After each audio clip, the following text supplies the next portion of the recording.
ဒုက္ခရောက်ပြီဆိုလို့ရှိရင်ပျော့ညံ့သွားတတ်တယ်တဲ့ဟုတ်ကဲ့လားအဲ့ဒါကြောင့်မို့လို့လူရဲ့စိတ်ဓာတ်ခိုင်မာမှုရှိမရှိဆိုတာဘာနဲ့စမ်းသပ်ရမလဲလို့ဆိုရင်ဒုက္ခရောက်တဲ့အခါမှာကြည့်ရမယ်အဲ့ဒီမှာမြတ်စွာဘုရားဟောထားတယ်အာပဒါဆိုတာလူတွေကမရှောင်လွဲနိုင်ပဲနဲ့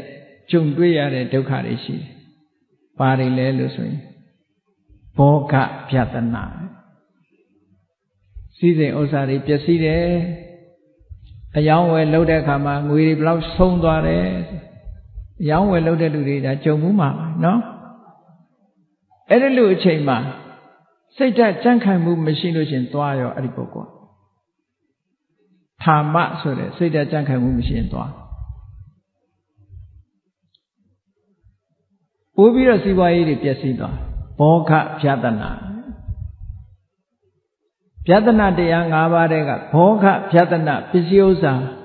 ပျက်စီးတာနဲ့ကြုံသွားလို့ရှိရင်လေ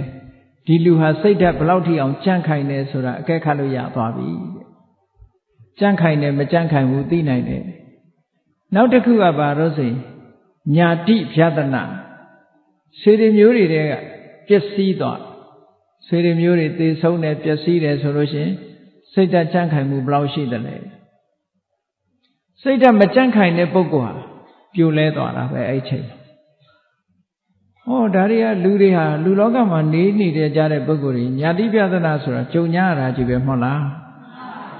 မကြုံဘူးဆိုတာမရှိဘူးအိမ်တိုင်းညာတိပြဿနာဆိုတာကြုံတာကြီးပဲနော်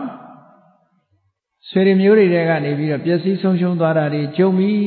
ဆိုရင်စိတ်ဓာတ်ကြံ့ခိုင်မှုမရှိတဲ့လူကပြိုလဲသွားနိုင်တယ်